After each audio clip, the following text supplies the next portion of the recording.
Okay, today's video, I almost didn't make this video, but decided to do it anyway. We're going to put a couple axles under this trailer that I built. This was an old camper frame. I built it a couple years ago. It just has, I think, 1,250 pound axles under it now. I made it a deck over, of course. It's 102 wide, as you can see. The thing is, for a trailer this size, the axles are way too small. We are going to upgrade the axles today to a 35K, which will bring this trailer up to a 7,000 pound trailer. So, what I ended up doing so far was, of course, one of the axles was bent already, and it wore out a tire. These were brand new tires. They've got about 5,000 miles on them again, and I wore it out. This is a load range E tire. They are good for 1,520 pounds a piece. This is just a 20.5 by 8 by 10 tire on a 4-lug wheel. This trailer will never have that kind of weight on it. The only thing this trailer ever has on it is a couple, maybe a side-by-side, or I do have an industrial generator, which is about 1,250 pounds that I set up front when we go camping. And I've got a couple aces, which are about, I don't know, 850 pounds a piece maybe. And that'd be about all the weight that this thing ever has.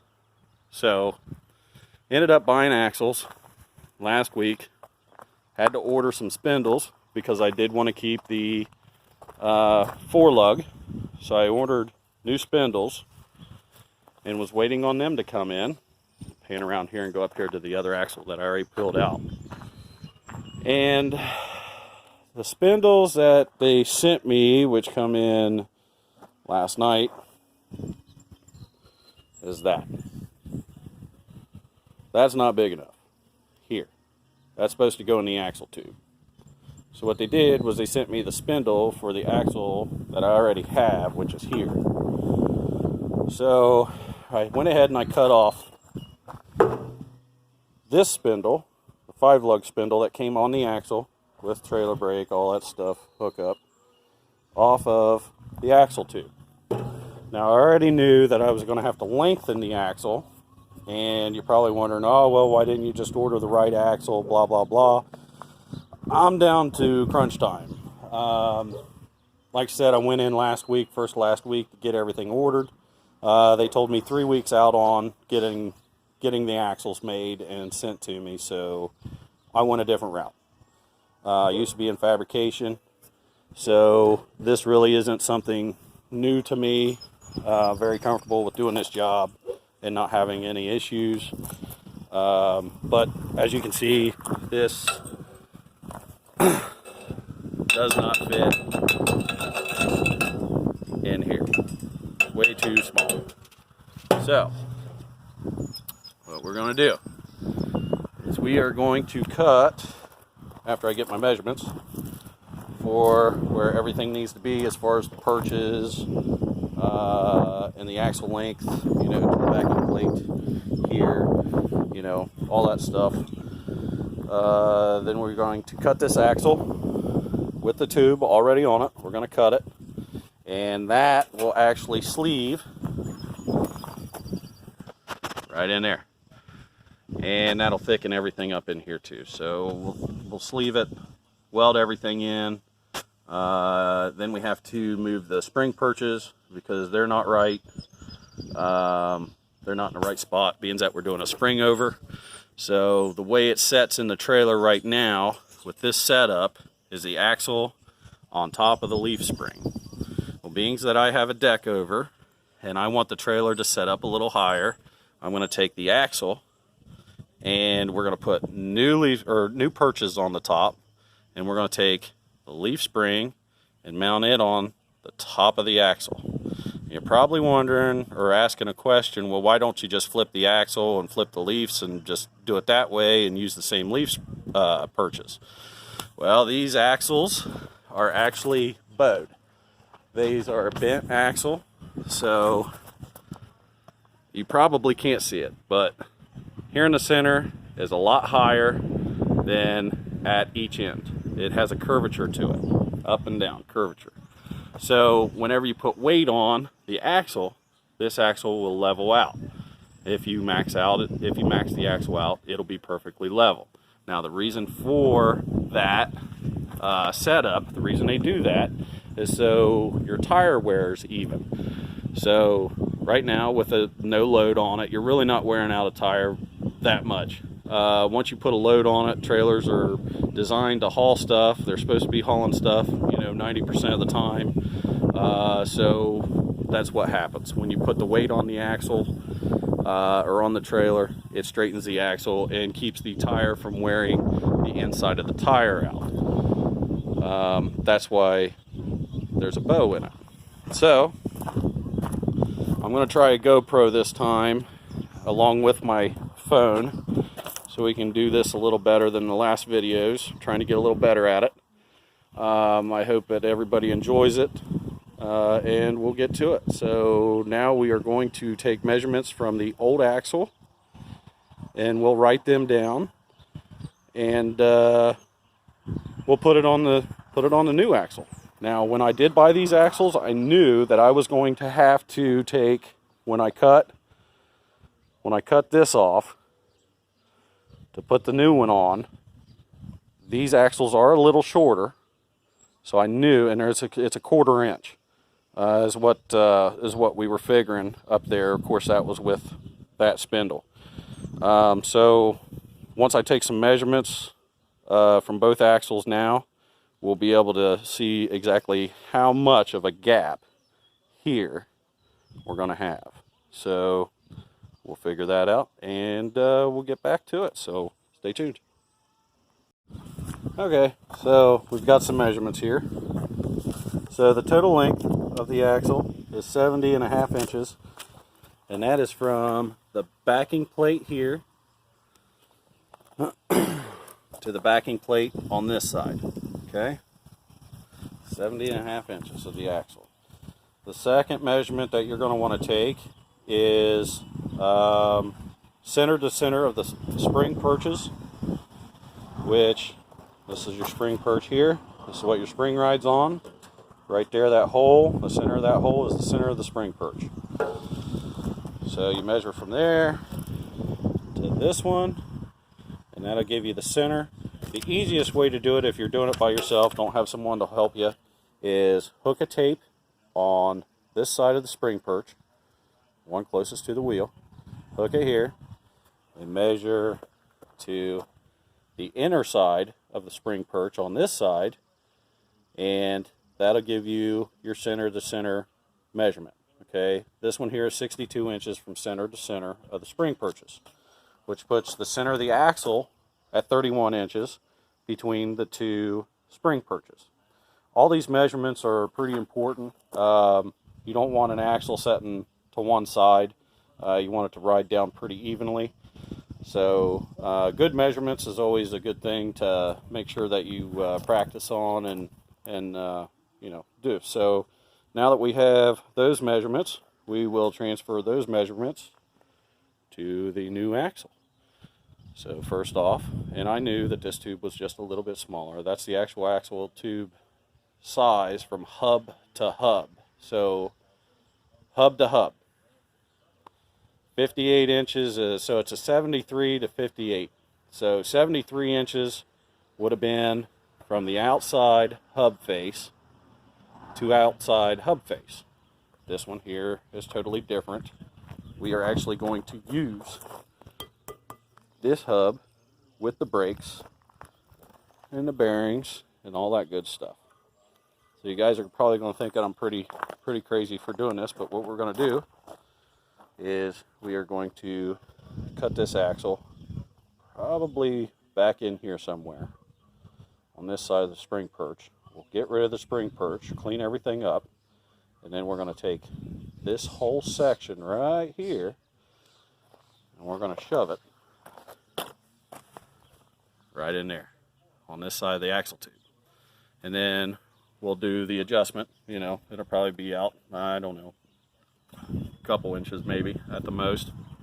Weld it in, get everything put back together, move our axle perches to the top, and we'll be ready to go.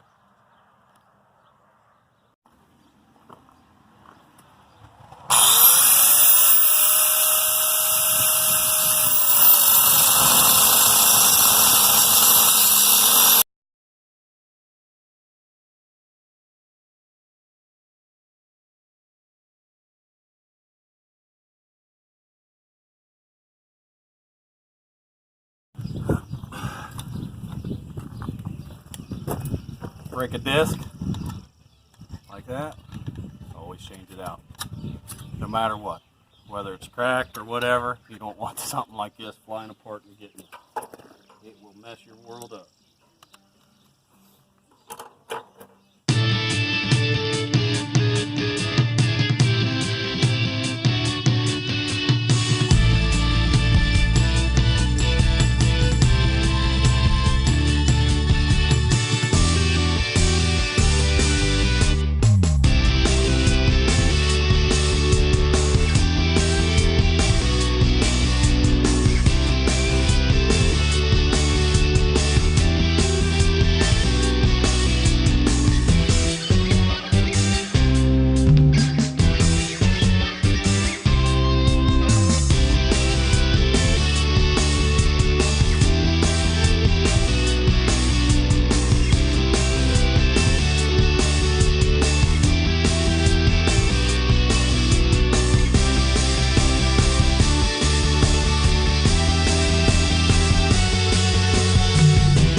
So these cutting discs that I'm using, I'm not promoting anybody, but it's the Walt .045 cutting disc. I've used these for quite some time. I've tried different ones, cheaper ones, I guess, and I have never had good luck with them. The Walt style, even these sanding discs, this is a 60 grit.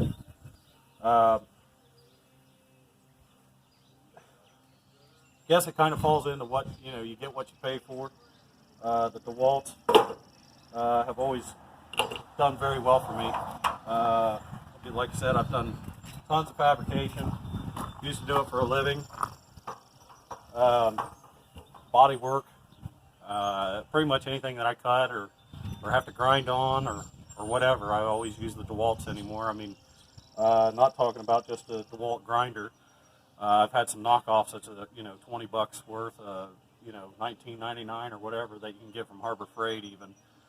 They seem to work great. But as far as the cutting discs and the grinding discs and the sanding discs for these 4.5 inchers, the DeWalt's the only thing that I found that would withstand and hold up to what I do. So I can't explain or express enough about these cutoff discs, man. You can look on some videos on YouTube, dude. They will screw you up. You know, glasses. You know, I should have gloves on. Glasses just isn't enough. You should have a full face shield on. When these things come apart, I mean, they do some major damage. These discs are nothing to be, you know, you should definitely stay afraid of them, I guess. Don't ever get comfortable with them. That's when problems will happen. You get these in a little bit of bind, it seems like these DeWalt's are, you know, they withstand a little bit versus the other ones. So that's why I like these. They don't, I haven't had one come apart yet.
Alright, this is the next day. Ended up getting a little sidetracked yesterday.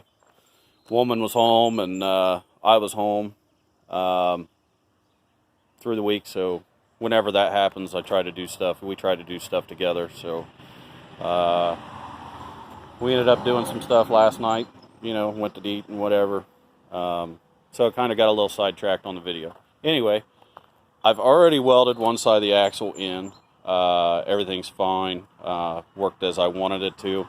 This side here, I will show you on doing that. So yesterday, this was a little loose fitting.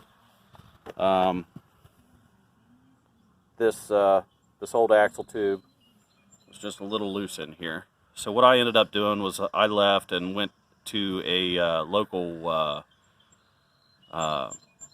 metal shop, machine shop, whatever, and ended up finding a piece of tube to fit in here that fits in here nice and tight, and also fits this shaft on the ID of the new pipe.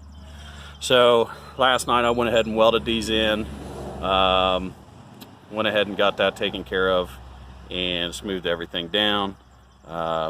So this will fit in there nice and tight. So we'll go ahead and do some measurements here, get everything set up, and get this thing welded in. Now the welder that I'm using, it's an Auto Arc what does it say? Auto Arc XL T 182 230 volt MIG welder. It is a Cornwell Auto Arc welder. I've had this for quite a few years, bought it at a yard sale pretty cheap, and I love it. I run 035 wire through it. It does anything that I'm going to need to do. Definitely burns in hot enough for the jobs that I do. So we'll get you set up here, get the camera set up, and we'll get started on taking some measurements and getting this handled.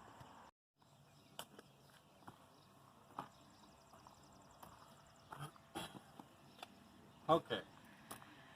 So like I said, I already done one side of the axle.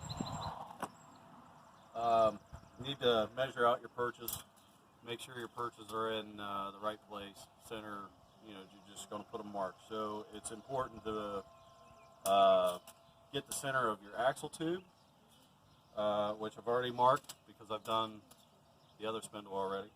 The other mark that you need after that will be your center perch mark, which is going to be 31 inches, and then you transfer that over here, 31 inches, and that's just on this axle. Center to center on the old axle was 62 inches. Divide that in half, that gives you your spring perch placement. So from spring perch to the backing plate of the hub is going to be 3 1/4 inches. I ended up shortening the axle 1 inch on each side. I've got plenty of room underneath the trailer to do that. The reason to do that, or the reason I did it, was to put the axles closer to the spring perch. The old axle actually bent right at the spring perch. So it's just something, it's in my head to do that. So that's what I'm going to do. These hubs, if you're doing trailer brakes, these hubs, the backing plates anyway, actually have a inspection oval cut out in the bottom of it. That goes to the bottom side of the axle. Makes it easier to inspect your brakes and to adjust your brakes. So you always want that to the bottom. So slide the axle in.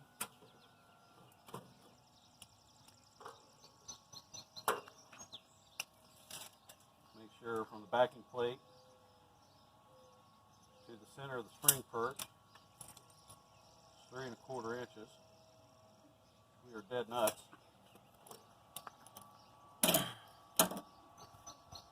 Now we can weld her in.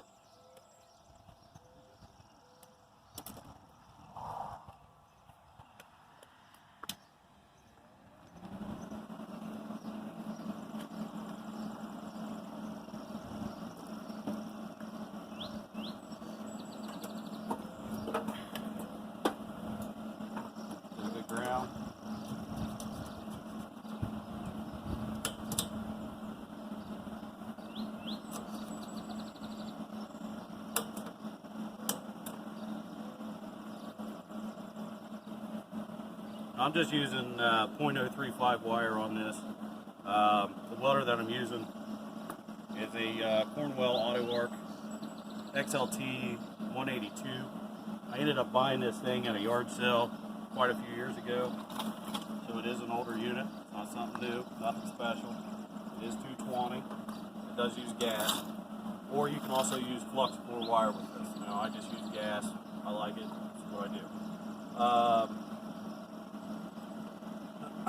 Make sure your tip's clean when you're welding, because that'll, you know, you want the gas there for that. So when I weld this in, I'm gonna tack it in 4 places, or at least 2 places, keep it from moving, and then we'll weld it in.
You can buy these spring perches and a lot of this stuff from you know, parts for your trailer axles and stuff like that. At, you know, any trailer place, Rural King, Tractor Supply, whatever. So these are the new perches.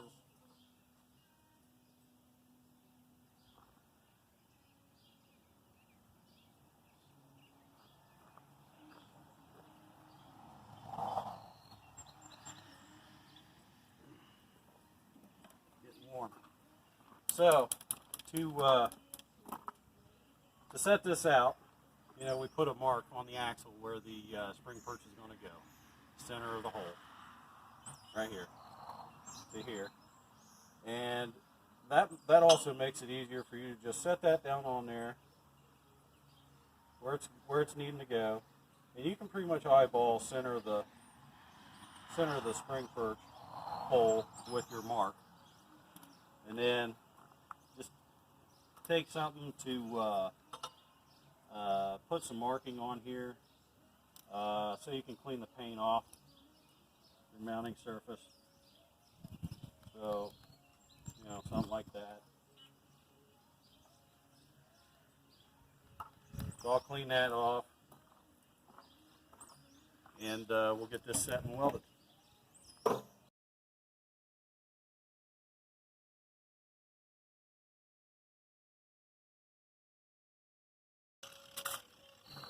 So, if you was just doing a spring over, you wouldn't have to cut your old perches off, and this would actually be a lot simpler. You can line your spring perches up with the other spring perch. You know, take a measurement from perch to perch, and get it level. You know, get it straight, tack it in. You'll be good to go. But since we're moving it, this is a total different axle. We're going to make this work. So what we'll do is after I weld this in, I'll make sure it's straight here to here to this one. And after we weld in the new one, I'll cut the old one off. That way it's out of the way of the U-bolt that's going to go on.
Well, we made it. Finally got down here where we was going riding for the weekend. Got the truck, the camper, and the trailer that I just put axles under. Got everything finished up. The second axle, I actually timed it just to see how long it would take. It was 4 hours to remove the axle and the springs, build the axle, put new springs under the trailer, have the axle back up in and wired in. Took 4 hours. I've got my generator on there on the trailer now. This thing will run 2.5–3 days on a full tank of fuel at full load power. It's a 6K.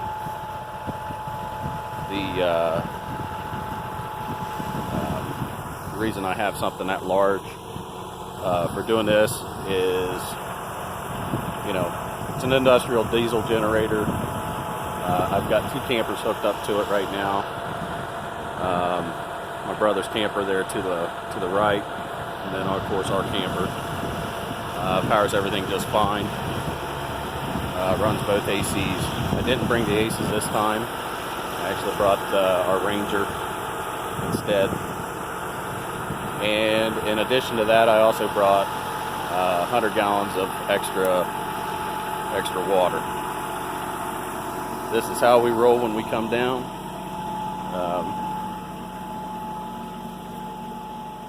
There's the woman. Say hi. That's Amanda. There's my buddy Sherman. Bad hair day. Says he's got a bad hair day. I didn't think he was from the city. This is Sherman and Diane's side by side. There's Diane. This is my brother's Ranger XP. There's my brother. Say hi.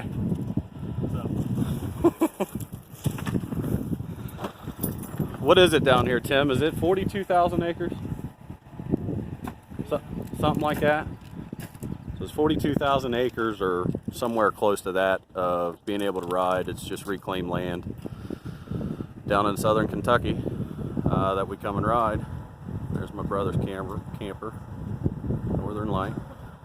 And I tell you what, the views down here at night, on a clear night, if you guys have never seen the Milky Way, get out somewhere where it's really secluded like this and it's open, and look up. Man, it is awesome. So many stars out at night, lightning bugs, everything. I mean, it's just great. It's a good time, but no one's really close here. I mean, you know, they're a couple hundred yards away camping, and there's nobody else anywhere near us camping up here. There's a group of 12 campers right up there. I guess they're all together. Got a couple other people pulling in, and this place just goes on forever. I mean, there's so much room. But we're going to get out here and do some riding, and we'll get some video of us riding around and stuff down in the bottoms, and do some creek riding today. And it's going to be nice all weekend, and we're just going to have us a blast.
crawling.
Yeah, big rocks underneath of us.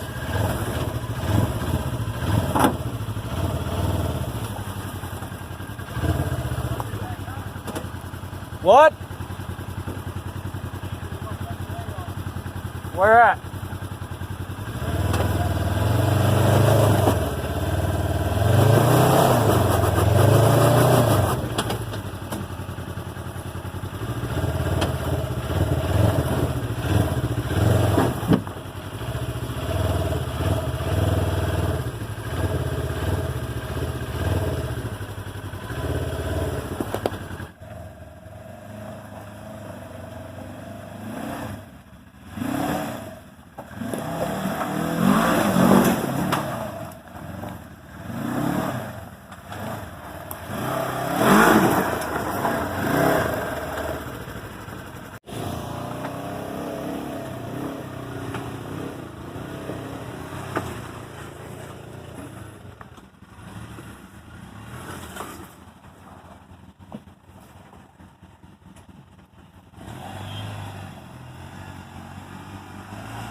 Stop right there.